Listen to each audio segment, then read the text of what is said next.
Welcome everyone to an all-new edition of Autocar Quick News, where we bring you the lowdown on all the launches, industry news and scoops from the week gone by.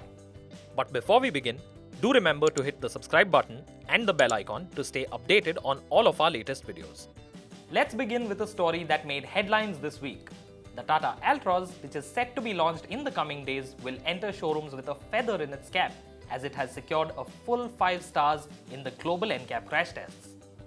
In what is the first instance of Global NCAP issuing crash test results for a car that's not on sale yet, the Altroz has become only the second made-in-India car after the Tata Nexon to receive a full 5 stars from Global NCAP, scoring an impressive 16.13 points out of 17 in adult occupant protection. Global NCAP subjected Tata's new premium hatchback to a front offset crash test as well as a side impact test, and in its report, noted the Altroz provided good protection for the driver and front passenger's head, neck and knees. It's on the child occupant protection front where the Tata Altroz took a bit of a hit, securing 3 stars and scoring 29 points out of a potential 49. But Tata won't stop at the launch of the Altroz. You see, shortly after the launch of its premium hatchback, Tata Motors will roll out the BS6 compliant facelifted versions of the Nexon, Tiago and Tigor. The refreshed Nexon, Tigor and Tiago all feature Tata's new Impact Design 2.0 language. While the design of the Tata Nexon facelift is largely similar to that of the Nexon EV, the facelifted Tiago and Tigor have a redesigned front end inspired by the Altroz's face. In terms of engines, the Tata Nexon facelift continues with both its 1.2-litre turbo petrol and 1.5-litre diesel upgraded to meet BS6 emission norms. Both the Tiago and Tigor's current 1.2-litre petrol engine have been upgraded to meet BS6 emission norms, but neither will be offered with a diesel engine anymore. While prices for the facelifted Tata Tiago and Tigor are expected to go up by a fair bit, prices for the Nexon are set to go up by a big margin. The petrol version is expected to be Rs 60 to 90,000 more expensive, while the Nexon diesel is set to become pricier by up to Rs 1.4 lakh. In other major news this week, Great Wall Motors has announced it will take over General Motors' plant in Talegaon to commence its India operations. The Chinese carmaker has also confirmed it will debut the Haval SUV lineup and an EV at Auto Expo 2020. And in more Auto Expo news, MG has revealed it will showcase a total of 14 models, including an MPV, hatchbacks, sedans and utility vehicles.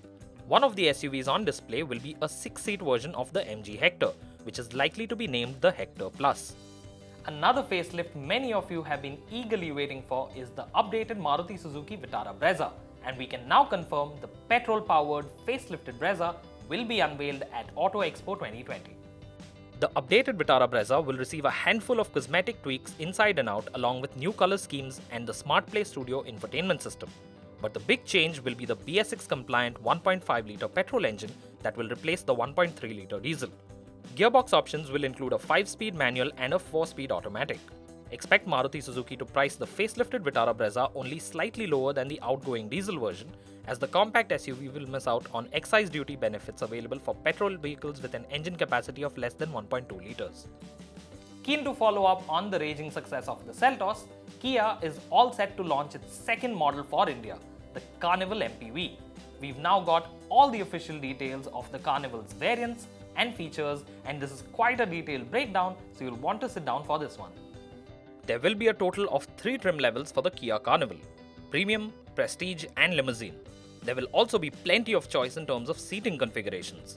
The 7-seater will be available with standard captain seats for the middle row, or the even more luxurious luxury VIP seats available as an option. The 8-seat model will come with 4 captain seats, while the 9-seat model will have 6 captain seats, and will also be a novel offering with its 4-row layout. Features include 3-zone auto climate control, powered sliding rear doors, a dual-panel electric sunroof, UVO connected car technology, a Harman Kardon 8-speaker sound system and 10.1-inch touchscreens for the rear seat passengers. Under the hood is a 2.2-litre BS6 compliant diesel engine that puts out 200 horsepower and 440 Nm of torque. The 2.2 diesel is mated to an 8-speed automatic gearbox, and this engine will also make the Carnival the most powerful MPV on sale in India. Expect prices to start at Rs 26 lakh for the base premium version and exceed the Rs 30 lakh mark for the top spec limousine variant. Up until now, the Jeep Compass Diesel Automatic was only available in the impressively capable but seriously expensive Trailhawk guise. Now though, Jeep has introduced the diesel automatic combination on the standard Compass as well. The Jeep Compass Diesel Automatic is available in two variants, Longitude and Limited Plus, and the introduction of these new variants lowers the entry point for the Compass Diesel Auto range by a massive Rs 4.8 lakh. While the Longitude costs about Rs 4 lakh more than its manual counterpart due to the upgrade to BS6 norms and more equipment, along with the addition of a 9-speed automatic gearbox and Jeep's 4-wheel drive system. The top-spec Compass Diesel Automatic Limited Plus variant is priced about Rs 1.9 lakh higher than the manual version. After a quiet couple of years, Audi India is looking to shake things up with a flurry of launches. Having recently launched the new A6, Audi has now introduced its flagship SUV, the Q8, which will only be available in limited numbers. Design-wise, the Q8 is the first model from Audi to carry its updated design language, which will also be seen on the India-bound new Q3 and updated Q7. Being Audi's flagship SUV, the Q8 takes inspiration from the new A8 flagship sedan in terms of interior design, layout, and features. The dashboard is dominated by Audi's latest dual touchscreen control system, first seen on the new A6, which was launched recently. In terms of engines, Audi has introduced the Q8 in only one guise, and that's the 55 TFSI.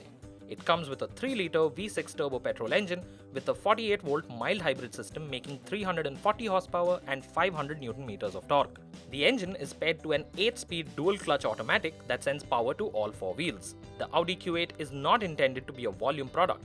Rather, its appeal will lie in its exclusivity, as only 200 units have been allotted for India and each example will be built to spec. Additionally, Audi also confirmed the new Gen A8L will be launched in India on February 3. As with its predecessor, the new A8, revealed globally in 2017, is expected to be offered in India in its long wheelbase guise and will be available only with a petrol engine option at the time of launch. Expect prices for the new A8 to start at Rs 1.5 crore. By now, most of you will have seen sketches of Skoda's vision in SUV concept. But remember, the production version of that SUV is still some time away. Before that comes, Skoda will launch the Karoq SUV in India, which will be showcased in India for the first time on February 3. The Karoq sits below the Kodiaq in Skoda's SUV lineup and will make its public debut in India at Auto Expo 2020. The Karoq will be brought to India as a CBU, and Skoda will offer it in India with a single engine option, a 150 horsepower 1.5-litre turbo petrol coupled with either a 6-speed manual or a 7-speed dual-clutch automatic gearbox. The Karoq will rival the likes of the Jeep Compass, Hyundai Tucson and the upcoming Volkswagen T-Roc SUV that will also be launched later this year, and prices for the Karoq are likely to be announced by mid-April. 2020 is shaping up to be a big year for Mercedes-Benz India. The new Gen GLE is only the first of many launches Mercedes has planned for our market this year, and this week, Mercedes showcased the EQC electric SUV in India for the first time. Mercedes-Benz India has confirmed that it will bring its all-electric sub-brand EQ to our market this year, with the introduction of the EQC SUV in April. To mark the announcement, Mercedes unveiled the EQC Edition 1886 at its plant in Chakan, Pune. The EQC is powered by two electric motors, which develop a combined 407 horsepower and 765 Nm of torque, and the EQC has a claimed range of 400 km on the WLTP cycle. As it will be brought in as a full import, expect EQC prices to be upwards of Rs 1.5 crore. But that's not all. Mercedes has confirmed it will showcase the A-Class sedan at Auto Expo 2020 and also named two all-new models that will be launched later this year, the second-generation CLA 4-door coupe and the GLA SUV. Both models are a shade larger than their predecessors, have a little more room on the inside and will feature Mercedes' impressive new MBUX infotainment system. Both models are set to be launched in India closer to the festive season later this year. It's been well over 5 years since Hyundai launched the current Gen i20 in India, and the new Gen model is just around the corner. We can now confirm the all-new Hyundai i20 will be launched in India in June 2020. In terms of design, Hyundai is likely to play it safe with the new i20, but will give it a larger cascading grille while retaining the current model's stance and silhouette. On the inside, it will have a digital instrument cluster as well as a large touchscreen infotainment system. Engine options will include a 1.2-litre petrol as well as a 1.5-litre diesel, and the new i20 is also likely to come with a long list of creature comforts and equipment along with Hyundai's BlueLink connected car tech. The all-electric Bajaj Chetak attracted some serious attention when it was unveiled a few months ago, and it has now finally been launched with prices starting at Rs 1 lakh. But before you rush off to your nearest Bajaj showroom, let me tell you that it's currently available only in 2 cities. The Chetak is available in 2 variants, the base spec Urbane and the Premium, which is priced at Rs 1.15 lakh. The Premium model gets additional metallic color options, a tan colored seat, metallic colored wheels and a disc brake at the front. The Urbane model meanwhile misses out on the metallic color options and uses a drum brake at the front. Charge time for the Chetak is a claimed 5 hours for a 100% charge and 1 hour for a 25% charge. Real world range is pegged at 95 km in Eco mode and 85 km in Sport mode. Initially, the Chetak will only be available for purchase in Pune and Bengaluru via existing KTM outlets, and bookings for the e-scooter are open on the company's website and test rides will begin at the end of January. Another scooter that made the headlines this week was the Honda Activa, which has now been upgraded to meet BS6 emission norms and has also received some key new features. The Activa 6G gets fuel injection and a silent start system, a feature we recently saw on the new Activa 125 Fi.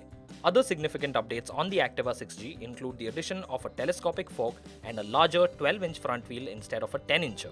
The pass light switch and external fuel filler cap that can be opened via a switch near the keyhole are a few other features that have made their way down to the smaller Activa from the Activa 125.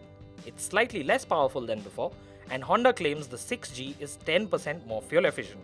The standard variant is priced at Rs 63,912 and the deluxe variant costs Rs 65,412, which means the Activa 6G is roughly Rs 8,000 more expensive than the BS4 model. While Honda is in the process of rolling out its BS6 lineup, 2 of its existing models will not be upgraded to meet the more stringent emission norms, the funky-looking Navi and the utilitarian Click scooter. Unlike most of Honda's two-wheeler offerings, the Navi and Click tasted limited success in the Indian market, which is one of the reasons why Honda has decided to pull the plug on the models.